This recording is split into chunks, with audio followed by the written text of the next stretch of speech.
Anoreksia nervosa ini sebenarnya apa sih, Prof? Iya, anoreksia nervosa ini sebenarnya merupakan gangguan mental emosional yang ditandai dengan perubahan gangguan makan, terjadi penurunan atau pengurangan berat badan 15% di bawah berat badan normal, dan kemudian orangnya akan selalu mengalami pencitraan yang salah, ya, jadi body image yang salah, dan dia akan membatasi masukan dari makanannya karena dia sangat takut berat badannya bertambah. Dia makan biasa atau banyak, kemudian dia pakai laksatif atau dia muntahkan. Nah, itu dia biasanya. Sampai mau muntahkan gitu ya? Muntahkan juga, iya. Sampai bisa banyak gangguan, bahkan sampai bisa kita bilang menyebabkan Kematian kalau semuanya karena metabolisme di sel tadi tidak berjalan sebagaimana seharusnya.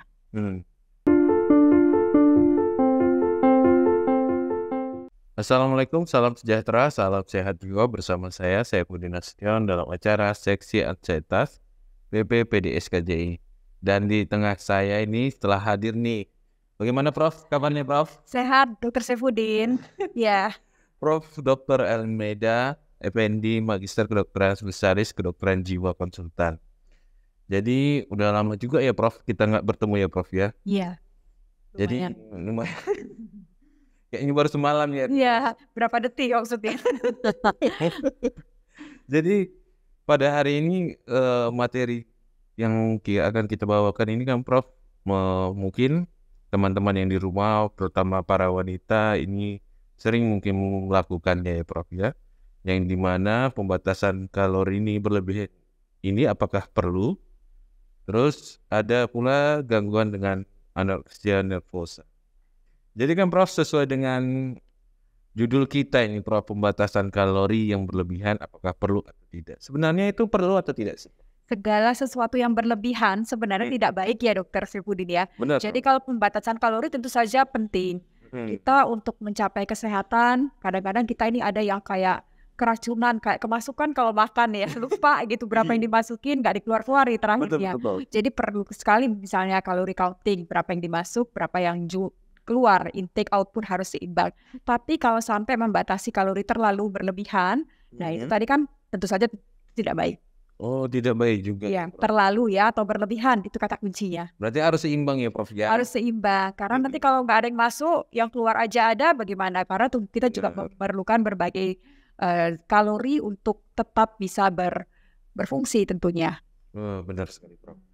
Dan anoreksia nervosa ini sebenarnya apa sih Prof?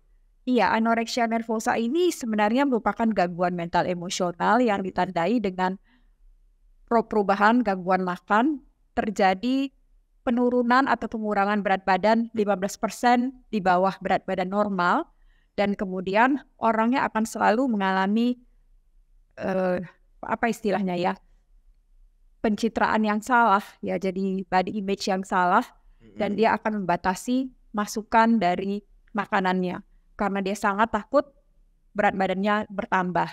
Jadi anoreksia nervosa ini ada tipenya yang disebut restricting type atau pembatasan kalori, ada yang disebut tipenya itu dengan purging. Purging type itu akan berusaha mengeluarkan makanan yang dimakannya. Jadi hampir sama kayak bulimia nervosa.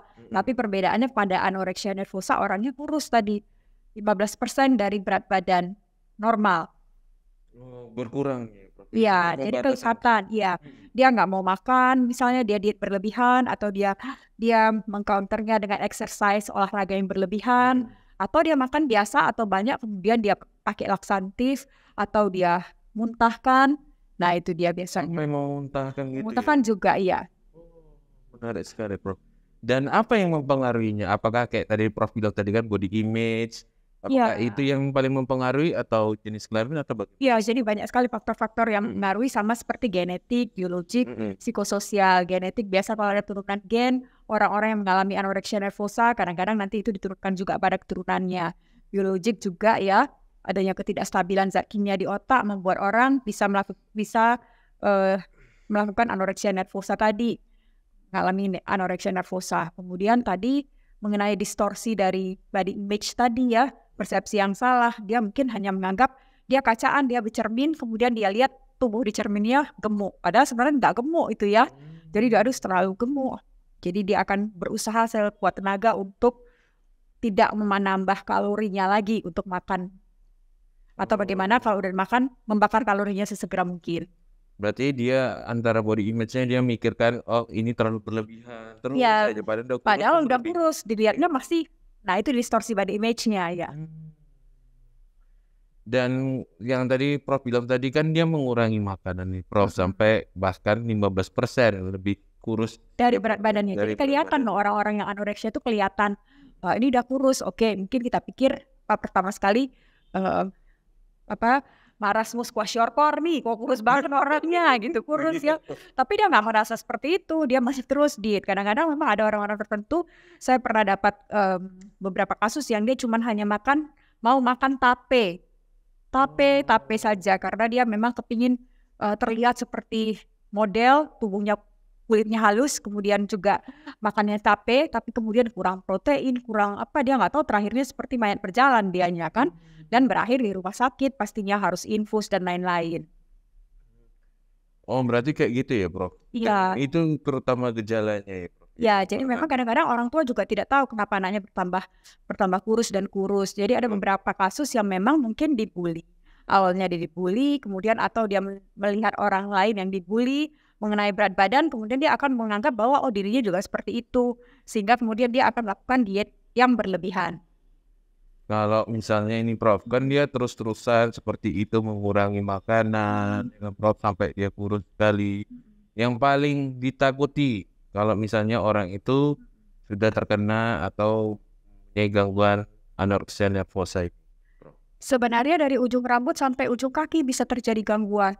Jadi mulai dari rambutnya rontok, kemudian mungkin matanya, hidungnya, kemudian berbagai sistem organ pencernaan tubuh terganggu, pernafasan, hormon. Jadi biasanya kalau udah kurus sekali, dia nggak haid, amenore, fertilitas juga terganggu. Kemudian apalagi ya, traktus urinarius juga terganggu. Hampir semua fungsi tubuh akan terganggu. Dan yang paling ditakuti apa? Kematian ya. Kadang-kadang udah ini kayak starvasi atau puasa yang berlebihan, kelaparan yang berlebihan, sehingga tidak cukup untuk sel-sel tubuhnya tadi ya mendapat nutrisi yang sempurna.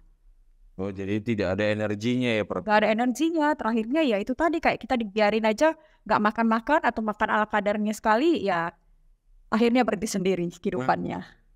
Kalau gitu Prof bilang tadi ada gangguan menstruasi. Iya. Berarti apakah perempuan paling banyak Prof dalam? Memang kebanyakan itu ya secara epidemiologis perempuan lebih banyak, dan memang ya tadi ya biasa karena perempuan memang sangat takut ya kalau dia gemuk sedikit gitu, memang mungkin juga karena perkataan orang ya juga, dan kemudian ya tadi memang berusaha. Kadang-kadang bagus kalau misalnya mencoba dengan cara yang tepat. Tapi kan orang mau jalan pintas, kemudian kepingin hasil yang maksimal. Memang ada juga yang melakukannya dengan olahraga, tapi olahraganya berlebihan sekali ya. Bagaimanapun juga mereka akan berusaha bagaimana supaya output lebih besar daripada input ya, supaya turun berat badannya. Tapi ini berlebihan, karena makanan juga benar-benar yang tidak bernutrisi. Berarti kalau kayak gitu Prof, ada nggak sih Prof pengobatannya untuk anoreksia ini? Jadi pengobatannya kalau kita di psikiatri sama ya. Kalau memang sudah gawat sekali, biasanya sering sekali mereka harus hospitalisasi tadi ya, karena udah kurus beneran. Iya, udah hospitalisasi, udah hampir mau keluar lah, exit gitu ya, infus dan sebagainya. Tapi kalau tidak pun kita bisa tetap harus melakukan biasanya psikoterapi, kognitif behavior terapi, karena di situ ada distorsi pemikiran yang salah, bahwa dia merasa tubuh dia seperti itu padahal tidak gemuk ya. Kemudian juga family terapi keluarga, kemudian juga berbagai terapi lainnya lagi. Dan kalau untuk obat ada beberapa pilihan juga ya untuk membantu. Tapi yang penting juga dukungan sosial. Kemudian juga biasanya orang-orang di sekeliling dia yang harusnya memberikan komentar-komentar positif gitu ya.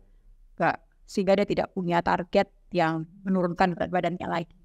Dan selalu mengawasinya, karena kadang-kadang mereka di depan orang biasa-biasa saja, tapi begitu sampai rumah dia akan mati-matian berusaha menurunkan berat badan, atau juga ini nggak makan, puasa nanti buka, tapi ternyata nggak buka-buka dia, cuma ada aja alasannya. Iya gitu kan, memang dia cuma konsumsi air aja, dipikir orang kok lemas, kok kayaknya lemas, ngantuk, ya kok otak juga nggak jalan semua fungsi-fungsi tubuhnya. Oh, memang seperti itu ya Prof ya. Ya, Misalnya kita makan berlebihan juga nggak boleh, bagus ya ya. kan? Makan yang terlalu kurang kayak tadi Prof bilang bisa Ya. menyebabkan anorexia nervosa, sampai bisa banyak gangguan, bahkan sampai bisa kita bilang menyebabkan Kematian kalau kematian. semuanya karena metabolisme di sel tadi tidak berjalan sebagaimana seharusnya.